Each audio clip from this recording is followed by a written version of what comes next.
This is Miss Grand International 2025.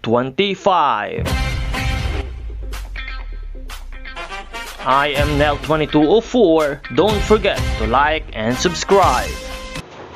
Grabe, isa na namang historic moment para sa buong Pilipinas, mga ka-pageant lovers. The entire nation is celebrating dahil sa ating pambato na si Emma Mary Tiglao, ang bagong Miss Grand International 2025.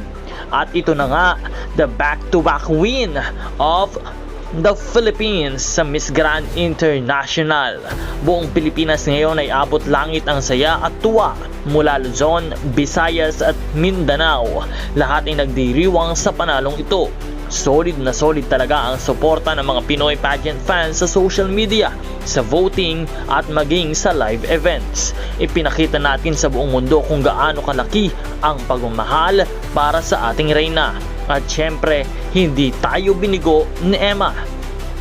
Deserving si Emma sa corona.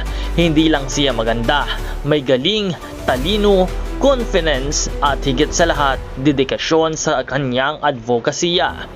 Makikita mo talaga sa bawat sagot, bawat lakad, at bawat ngiti, andon ang puso ng isang tunay na Miss Grand International.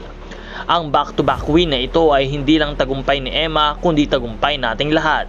Dahil sa kanya, muling naipakita sa buong mundo ang gandang Pilipina, hindi lang panlabas kundi pati sa kalooban, at sigurado tayong maipagmamalaki ni Emma ang ating bansa habang daladala niya ang titulo ng Miss Grand International 2025. Once again, congratulations Miss Grand International 2025, Emma Mary Tiglao. Salamat sa inspirasyon at karangalan na iyong ibinigay sa ating bansa. Mabuhay ka, Queen Emma, at sa lahat ng mga pageant fans, salamat sa walang sawang suporta. Tunay nga kapag Pinoy laging may puso sa laban.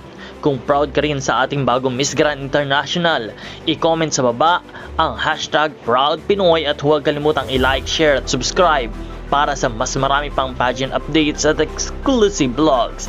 This is Nel2204. This has been your Miss Grand International 2025 celebration vlog.